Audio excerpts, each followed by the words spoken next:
Whether it's cars, comics, video games, or violins, there's a little geek in all of us. It's time to give your geek a voice. It's time for Geek Therapy.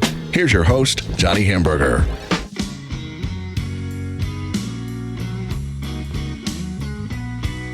Oh my goodness. What a week. And it's not, well, I was going to say it's not over yet. It is over. My week is over, but it's Sunday midnight. So that means this week is just beginning with a hurricane. So this is Geek Therapy Radio, Hurricane Harvey edition. I am your host, Johnny Hamburger, your mental curator for this evening, and the show is pre-recorded. I am recording it right now on a Thursday night, all truth be told, and I can only pray that right now, as you're listening to this on Sunday morning, 12:06 Sunday morning, technically Saturday night, technically Sunday morning, actually, I hope you guys are doing okay out there. Hope your heads are above water. That was really the main issue with this storm. For Houston, at least, isn't going to be the winds necessarily. It's the water. You know, with the tropical storm, 90% of the deaths are from water, from flooding.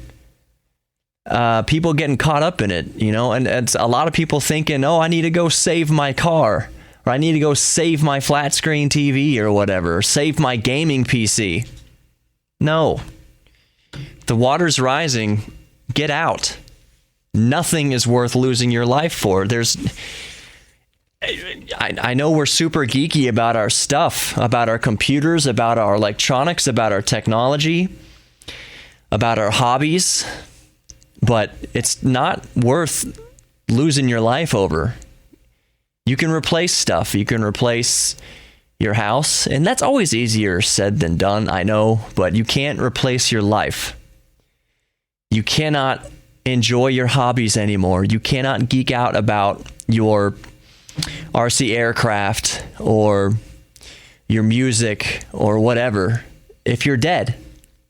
So I hope everybody is safe tonight. Another note, other than the hurricane, which is on us right now as you're listening, if you're listening, you know, on the air, KPRC 950, it's August 27th. And I'll give all my music geeks out there just a second to think about why August 27th is a sad day for music. There was 1 second. I'll be more specific. Why August 27th is a sad day for the blues. And a sad day for me. Stevie Ray Vaughan died on this day, August 27th, 1990, after a show at Alpine Valley.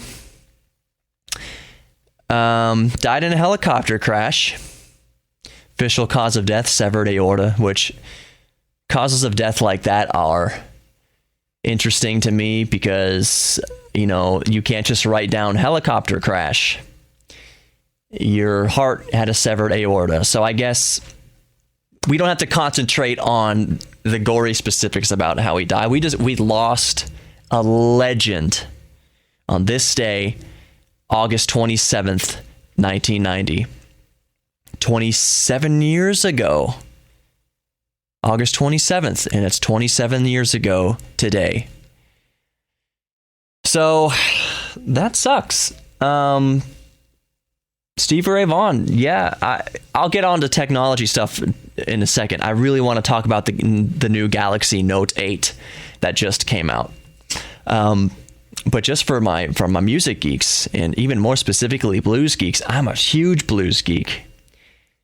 So Stevie Ray Vaughan was so influential to me. I used to go out in the garage and play guitar along with Stevie for several hours a day, starting really in middle school. Like when I was learning how to play guitar, I would put Voodoo Child just on repeat and play along with Stevie Texas flood, which I'm going to bump out of this segment with Texas flood. It is so appropriate. Today, Stevie Ray Vaughan died in 1990. It's flooding in Texas. How could I not bump out this segment with Texas flood? And I think what I'm going to do is, we'll see if I actually adhere to this, but Stevie Ray Vaughan songs for all the bump outs. Texas flood, man, how appropriate. The day Stevie died, and it's flooding down in Texas. I am not happy with my electronics right now. The technology in my life is frustrating to me. I don't know if you can see in the background, probably not. Maybe you can. I've got my, I'll pan around, even though it's not going to be in focus. I've got my DJI Phantom 3 back there. I've had so many issues with this. I've been battling with the camera, fixing the camera, and I just put in my third lucky try ribbon cable into the camera because it was severed. I had a crash. It might have been over a year ago at this point is the last time I flew, but I've just been putting off fixing the camera. Actually, I've tried fixing the camera 2 or 3 times before to no avail, so I'm just so frustrated with it. But I got the ribbon cable installed, and I got video from the camera. It's a DJI Phantom 3 Professional, so it shoots in 4K and all that. Yeah, but the camera, the Phantom is officially codenamed Albatross now. It has been my Albatross for a year. And for those of you who don't know what that colloquialism means, Albatross means just an almost impossible project that you're working on. But somehow I got it off the ground. And it works. Actually, I didn't fly it. It flies fine. The actual body of the Phantom works just fine. It's the camera, which if the camera doesn't work on a DJI, there's no point to it. There's no point to the quadcopter if it's not for digital photography. So I installed the third Lucky Charm ribbon cable in it, and I got video. Hooray! But the video was very bad and upside down. So me not flying the Phantom in around a year means I'm backed up in the firmware updates. So I have been pulling my hair out doing these firmware updates, getting so many errors and problems. And it's just the universe telling me it's time to get a Mavic Pro. But here's the thing. The Mavic Pro is $1,000. I don't have $1,000 to spend on a toy right now. And the other thing that happened last weekend after my buddy Nathan's wedding, which congratulations, Mazel Tov, Nate and Monica. It was a very beautiful small ceremony. The dinner was great. We went to a club in Galveston called Float. Long story short, I had also recently fixed my Galaxy Note 3. If you guys remember, I've been rocking the Galaxy Note 3 since 2013. So I had just fixed the charging port in it. I had just replaced that little circuit board, and it was working fine.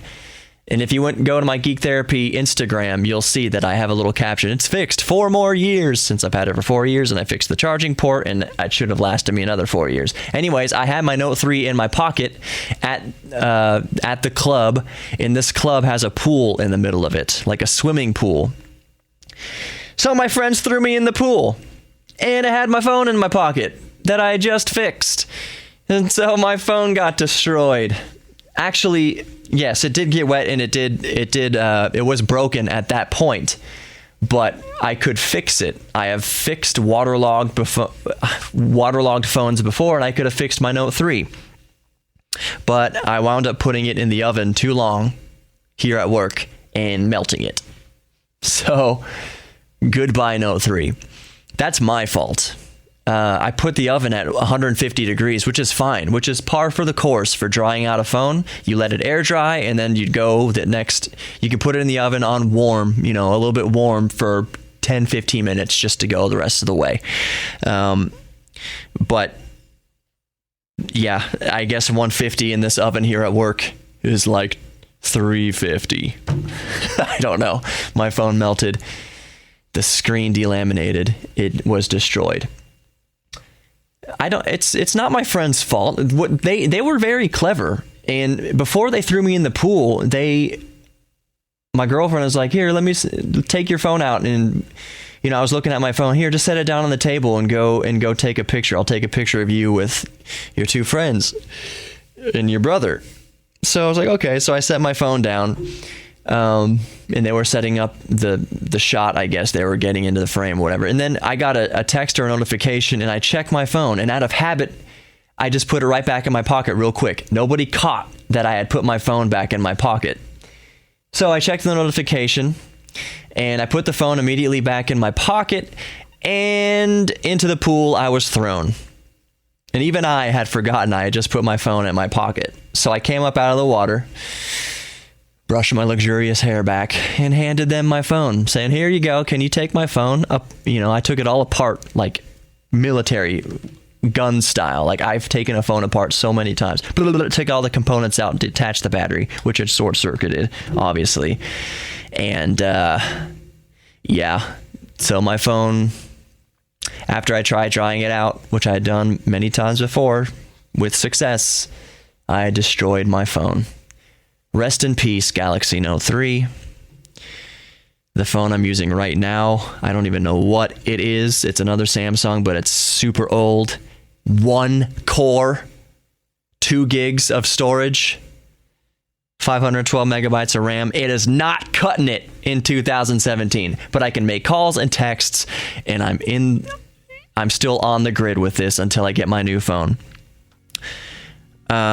Which will probably just be a Note 4 for now, honestly. Which leads me to my segue into the next segment. I'm going to be talking about the new Galaxy Note 8. What are my thoughts on it? What are the specs on it?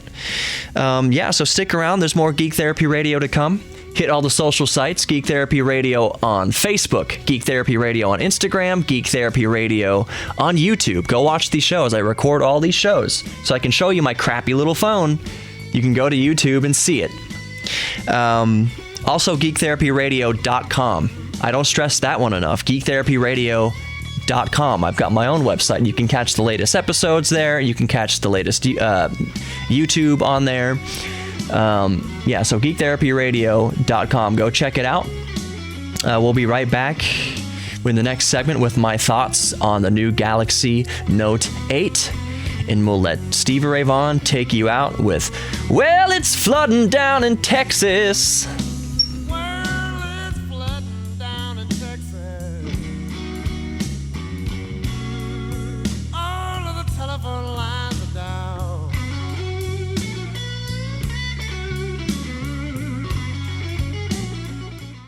The sky is crying.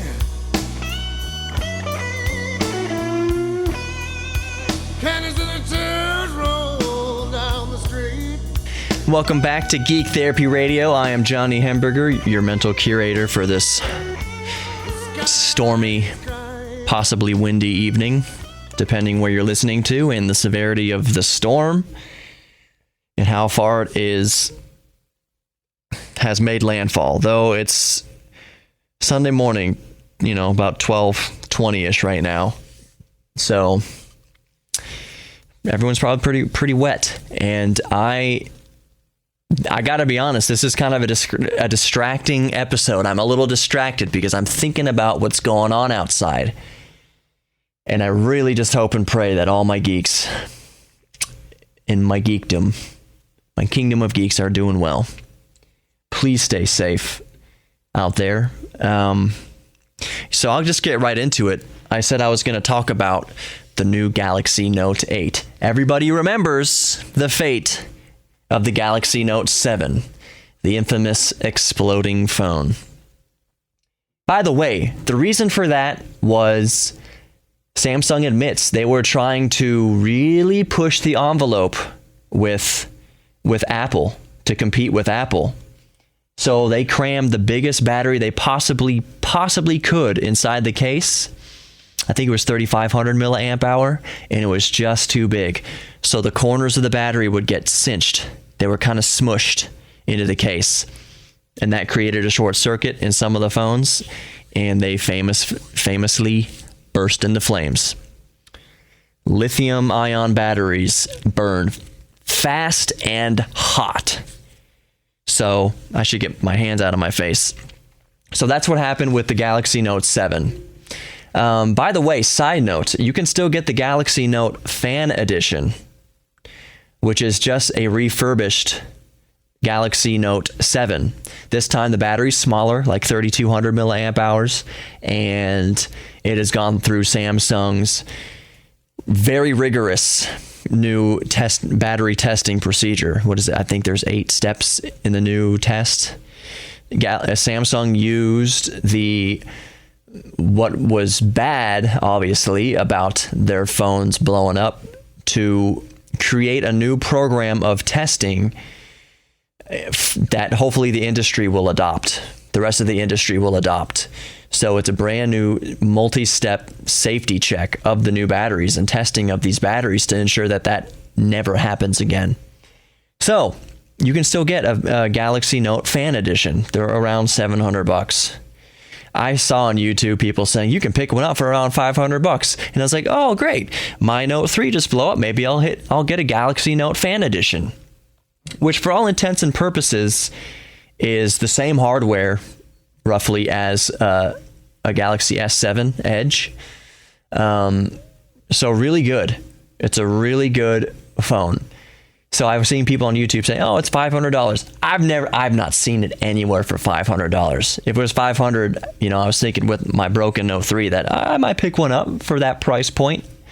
That's still a lot of money, but it's way better than the Note 8, which, get this, is going to cost over $900. Holy moly. Yes, but I mean, hopefully with the Note 8 being released, the Fan Edition, the Note Fan Edition will drop in price. I've been seeing them around $700 or so on eBay and Amazon. But like I said before, I'm probably just going to pick up a Note 4 for now, around $200, and I'll get a Note 8 later. But that's just me. Let's dive into the Note 8. I'll just give the specs and everything, and then I'll tell you what I think about it. I have not had my hands on it to review yet. So if somebody wants to send me a review unit or just give me a Note 8, sure, I'll take it. But yeah, anyways, specs. It's got the new Snapdragon 835 CPU. What is beeping? Why is my show always interrupted by beeps and calls? Hold on one second. It is the DJI Phantom. It was my DJI Phantom remote control beeping at me. This thing is... I don't have much more hair to lose, but it's making me pull my little follicles out. Anyway, Note 3, Snapdragon 835 CPU. Outside of the US, it gets the Exynos 8895 outside the United States and in China. It's Samsung's flagship phone. That goes without saying. 6 gigabytes of RAM. That is crazy on a phone. Do you need 6 gigabytes of RAM on a phone? I don't think so. But arguably, I think that it has 6 gigabytes of RAM because of all the new multitasking you're able to do on this phone. For those who don't know, the Galaxy Note it's called a phablet. It's a mix between a phone and a tablet. It's huge. The screen is massive. What is it, like 6 inches or something like that?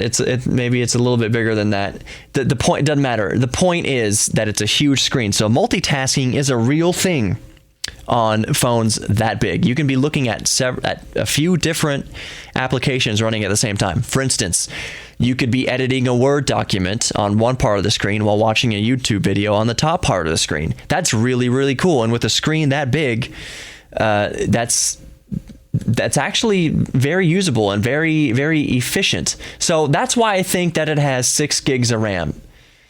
Although using 2 applications at one time is not going to chew up anywhere near 6 gigabytes of RAM, I guess the point is that you never have to shut down any task in the background. You can always have those background tasks going and then bring up your multitask view and bring up whatever you want. It's a pet peeve of mine almost when people, switch out of one task to go to another, and I see that they have like 20 open tasks running on their phone, and then they're like, why does my battery life suck? Because you have 20 tasks running on your phone. I personally, every task that I'm done with, like let's say I'm on Instagram, I click out of Instagram and I close that task. I swipe it left, I close that task. But with 6 gigabytes of RAM, that's not so important anymore.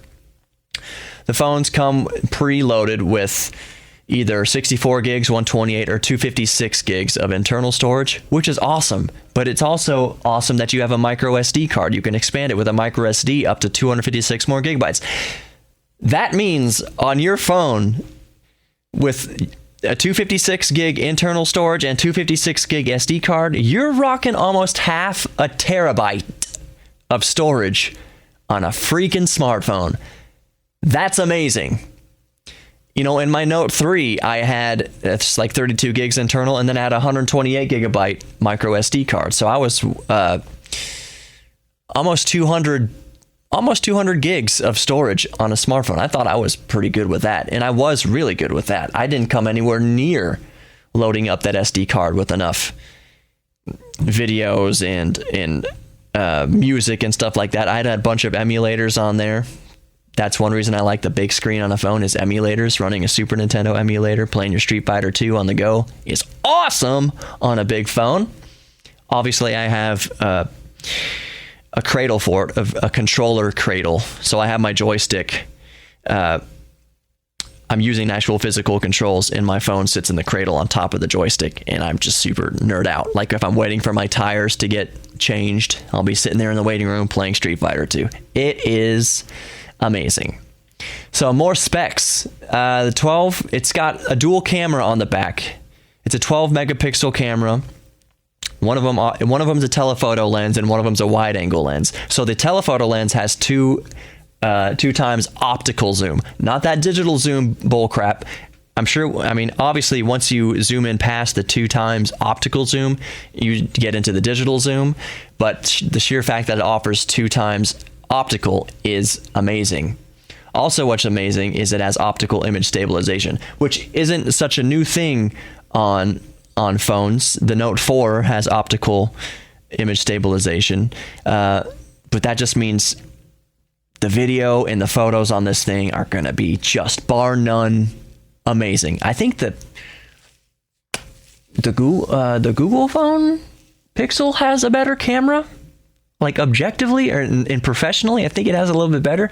But this new Samsung phone, Samsung Note 8, is going to have awesome imaging. Do not get me wrong. Awesome low light performance, which is really important if you're at parties and stuff, at the bar, at the club, taking a picture, taking a selfie. Actually, not so much a selfie, but with the rear camera, you can have awesome low light performance, which means when you take a picture in a dark room, it's not going to be this blurry, washed out dark image. It's going to actually see faces, which is great. Headphone jack. Hooray, headphone jack. Are you listening, Apple? And it's not just Apple now that's getting rid of headphone jacks. There's other manufacturers getting rid of the headphone jack too. I don't understand it.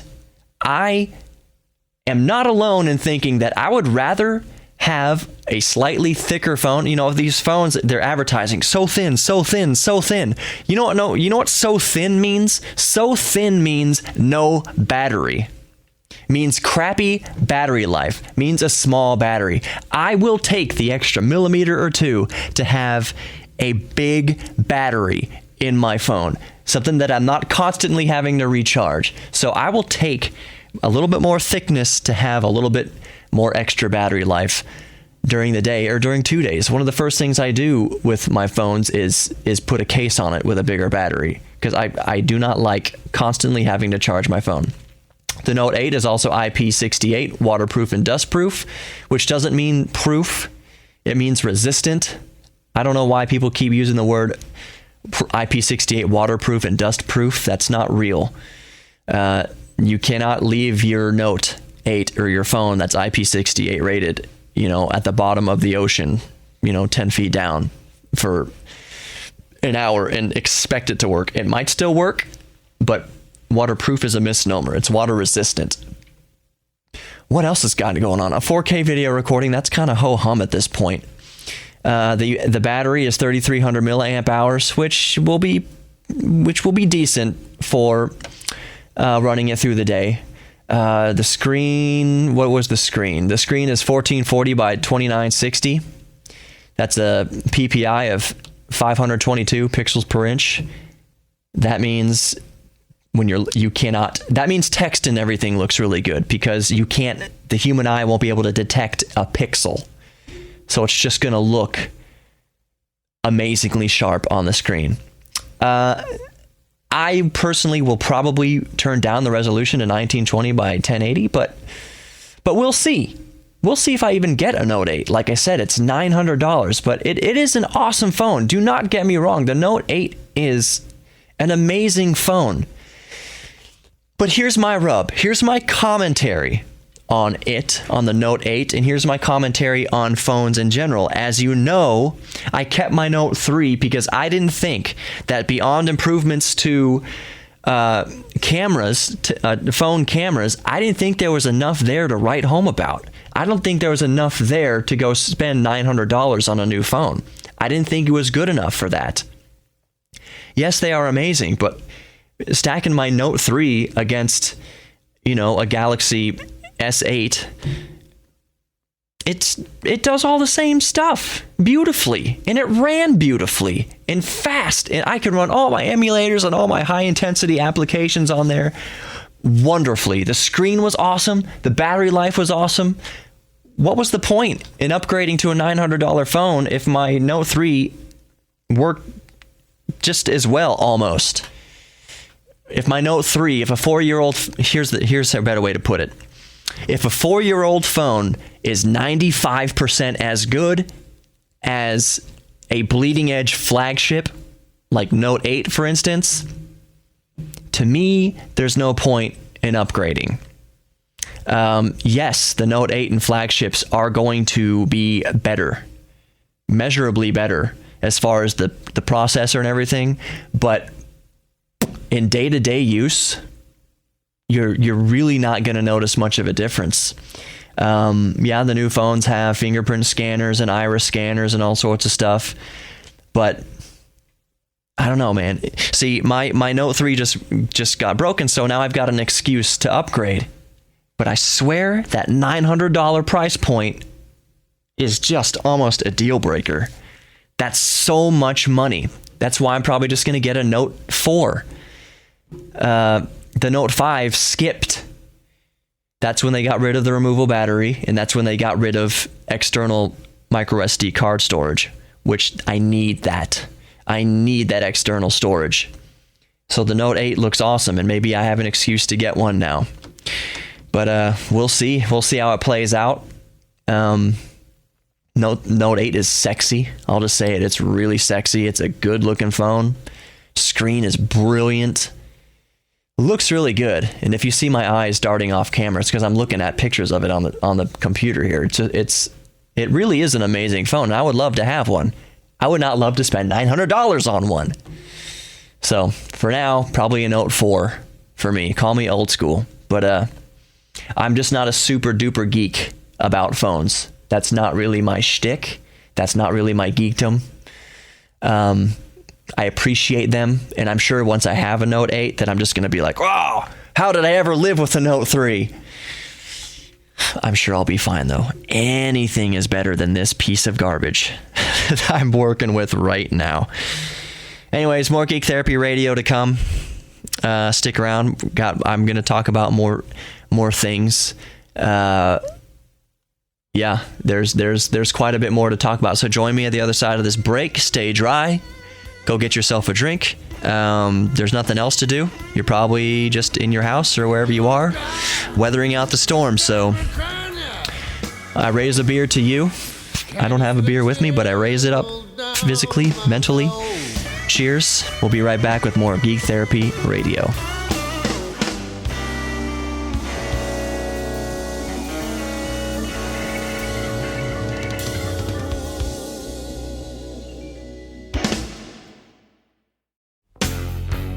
Welcome back to Geek Therapy Radio. I am Johnny Hemberger, your mental curator for this evening. And welcome to segment 3. You guys staying dry? You guys all right? You know, during the commercials, it's okay to hop over to KTRH and see what's going on with the storm. And if you're listening to this or watching on YouTube in the future, it is August 27th, 2017, and we are dealing with Hurricane Harvey here in the Houston area, here in South Texas. Yeah, so I just hope everyone's doing okay. Be safe. Remember what I said earlier, nothing's worth losing your life over. I know we're geeks and we love our hobbies and we love our electronics and we love our computers and our model cars and model airplanes and whatever you're into, but it's not worth your life. So please stay safe. Like I said earlier, there's plenty more to talk about this episode. And I'll just hit real quick on Intel. Intel's first 8th generation processors are just updates of the 7th gen. We're not a Coffee Lake or anything like that. It's just more Kaby Lake stuff. So it just means more marginal improvements. Hooray. As far as CPUs go, I've covered this a lot on Geek Therapy. AMD is where it's at right now. Yes, you can get better performance out of Intel processors. Arguably. Actually, I mean, it's not even arguable. Per core performance, Intel is better. But what AMD has done is offered multi-core processors, you know, with Ryzen 7 and everything, and Threadripper. Threadripper's got 16-core processors. So in multi-threaded applications, basically applications that take advantage of more cores, AMD is killing it. AMD blows Intel out of the water right now. Dollar per dollar. Remember, dollar to dollar, AMD is destroying Intel. And Intel's not helping itself. 8th generation Intels are just minor improvements of 7th generation. Whoop-de-freaking-do. Whatever. It's fine. You know, I still rock Intel processors. I don't have an AMD processor yet. I want to do an AMD build this year. I'm going to do I want to do a Threadripper build this year, and that's going to be the first AMD build I've done in 10 years, maybe since Athlon. I don't know. It's been a little while, but yeah. So Intel, I'm not knocking them necessarily. It's just it seems like they've fallen asleep while AMD has been making massive strides. Turtle in the hair style.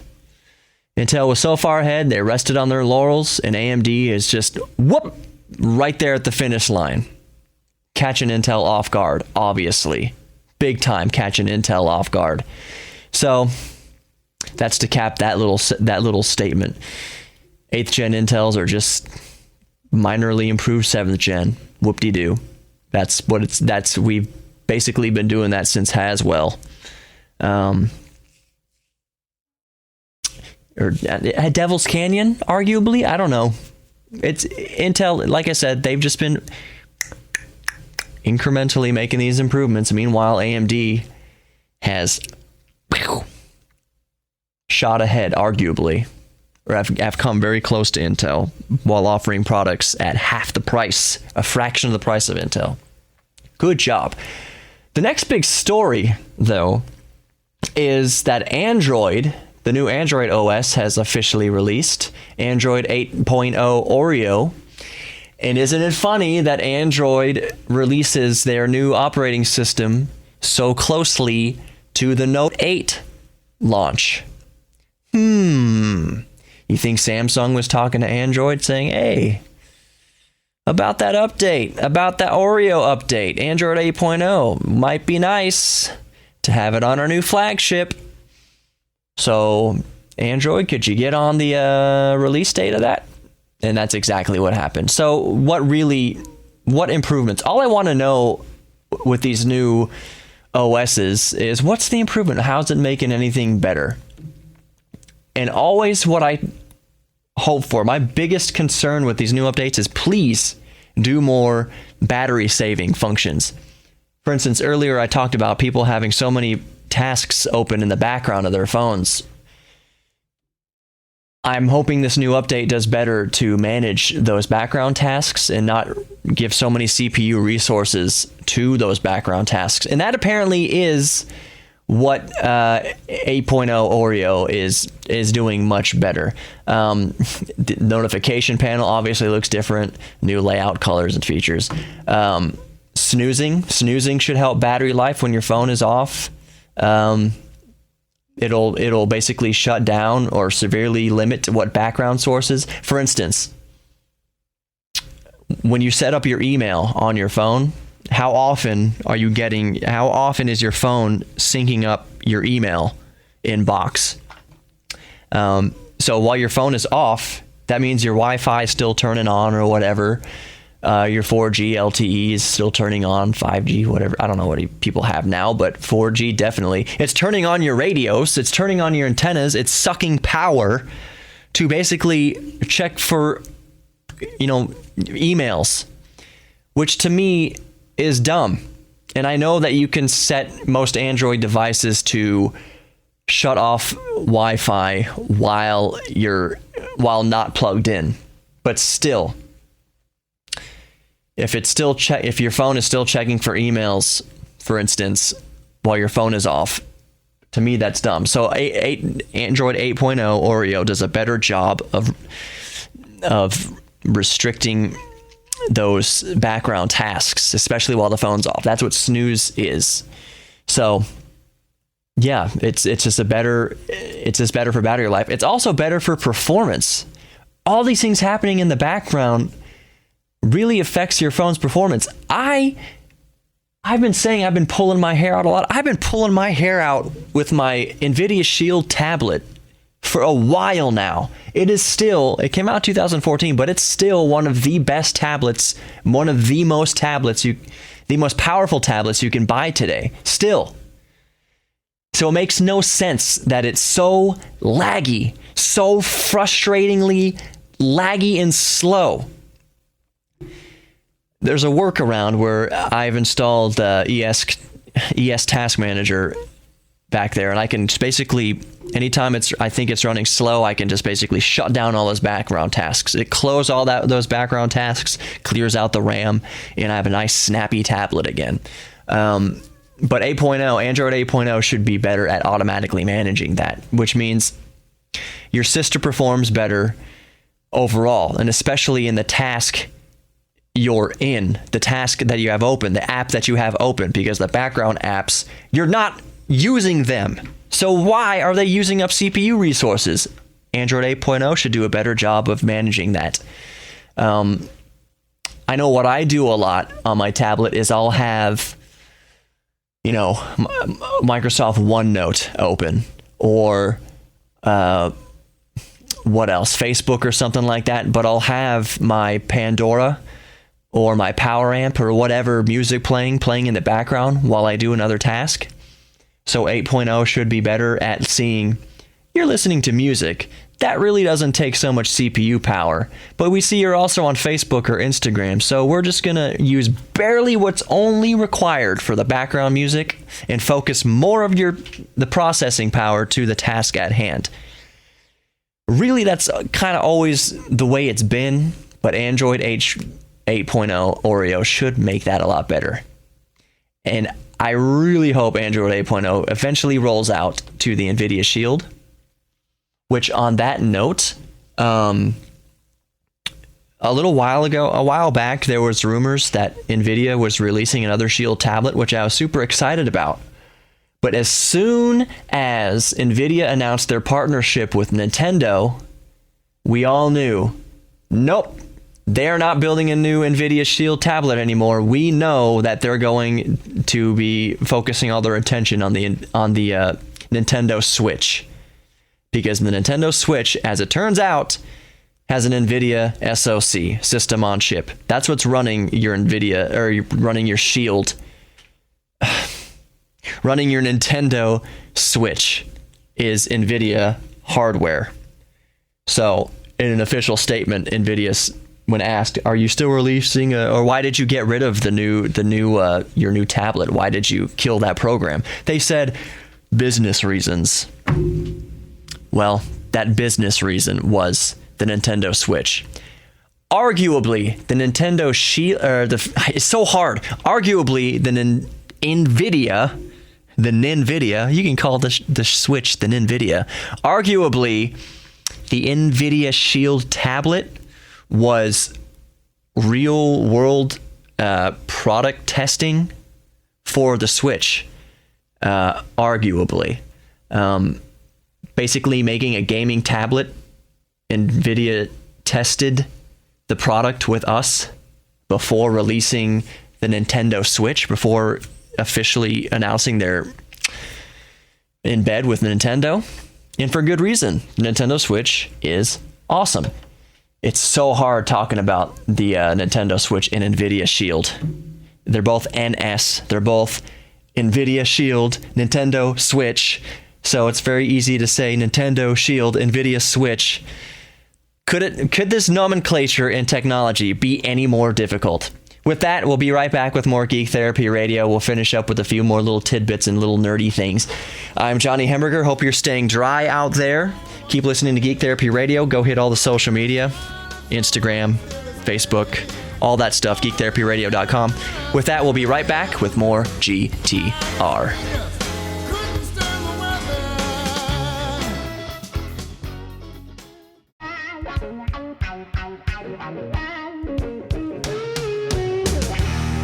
Okie dokie. Welcome back to Geek Therapy Radio. You still wish me? You know, it's really hard to talk sometimes. Are you still with me? I'm Johnny Hemberger, your mental curator, and I'm going to finish up this quick segment with a couple things to talk about, and I'm going to get right into it. We're going to make plastic out of... Let's start over. We're going to 3D print parts in space out of pee-pee. For real. Researchers have found that a certain species of yeast, when mixed with some of the ingredients from pee-pee, specifically urea, and carbon from what astronauts exhale, carbon, when the yeast mixed with that, it can create polymers. And from those polymers, we can 3D print parts that we might need to use in space.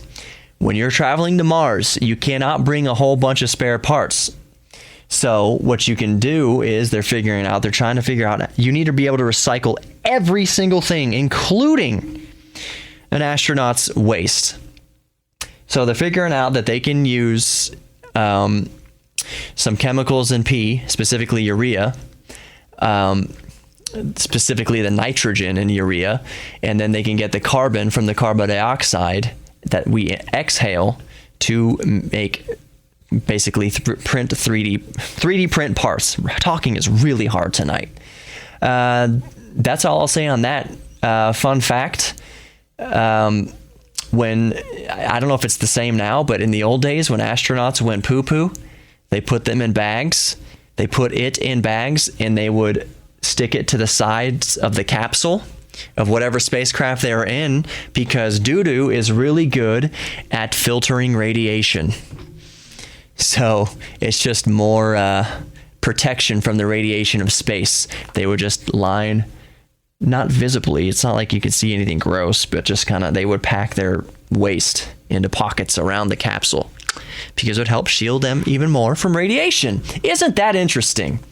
Let's move off that subject.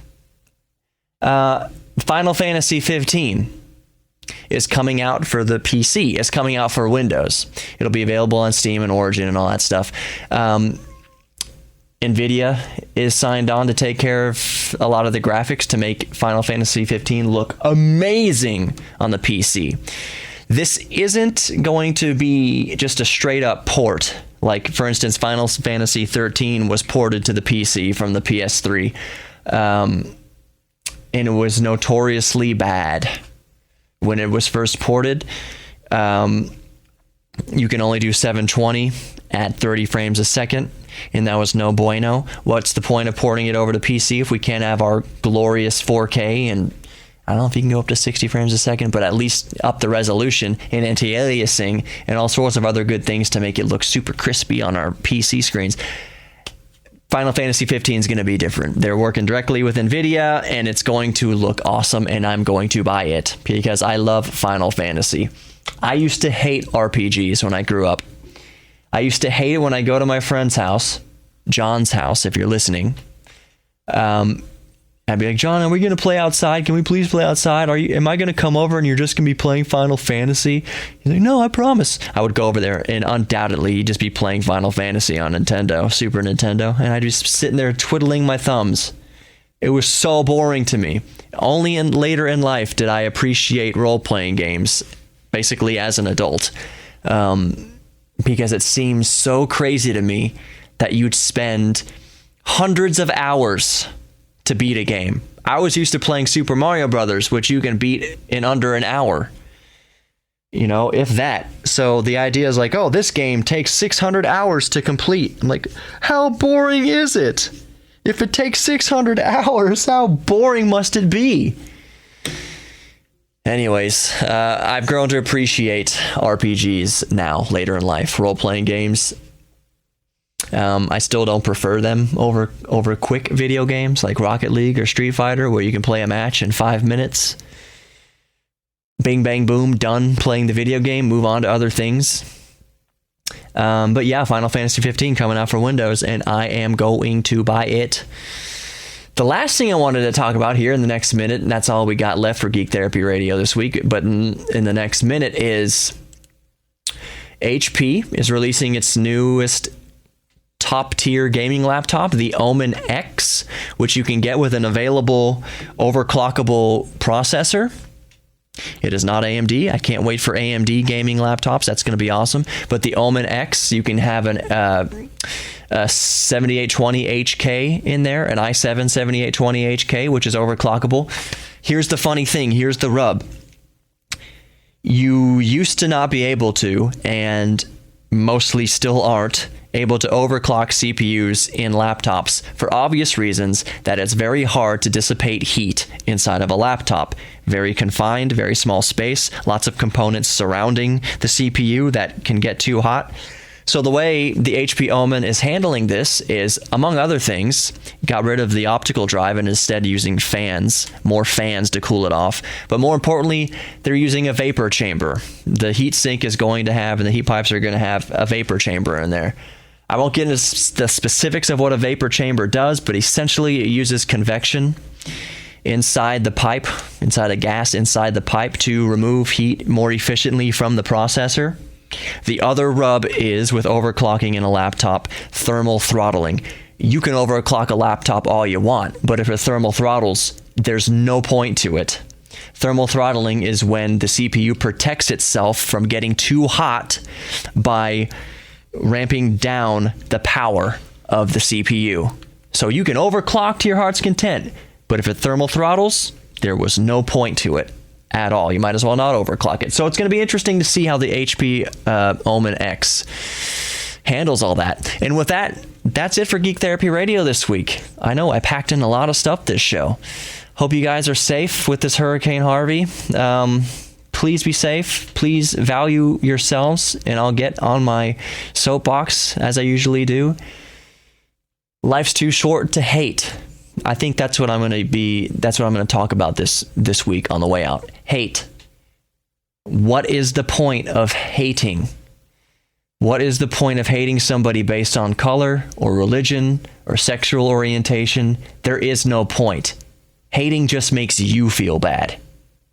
Hating just makes you feel terrible. On that subject, I would argue that people, I'll just touch on race a little bit. I'll just say that people really, they don't fear skin color. They fear culture.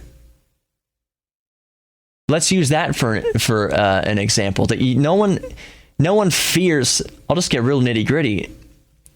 Somebody doesn't fear a black person because they are black. They might fear a culture. Same thing with a white person. They might not fear a white person because they're white.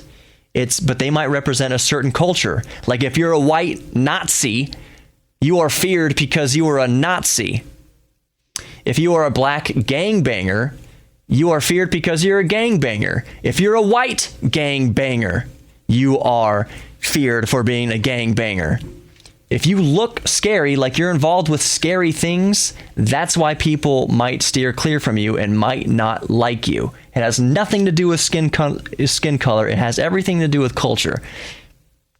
Maybe. I'm no social scientist. I just think a lot of people confuse their fear of people. They think it's because a person looks different, because their skin is different. But really, what they might be fearing is a culture that is scary to them. White, black, brown, whatever. If someone looks like they are a criminal, then they will be feared, no matter what skin color they are. So don't hate. There's no point to hating. Get to know somebody. Get to know yourself. Look at yourself. Why are you hating people? It's stupid. So don't hate. I love all you geeks. All my geeks of all different races and colors and creeds and religions and backgrounds. I love all you geeks. That is what unites us, our geekdom. So hopefully we can all get together for my show and celebrate our geekiness from all walks of life. I love you all. Please stay safe out there. Check out Geek Therapy Radio on Facebook, Geek Therapy Radio on YouTube. Go watch this episode on YouTube, Geek Therapy Radio on Instagram, and geektherapyradio.com. And with that, listen to more GTR next week, because I'll be back and I'll be much more dry. Have a good one, everybody. I'm Johnny Hamburger, over and out for GTR.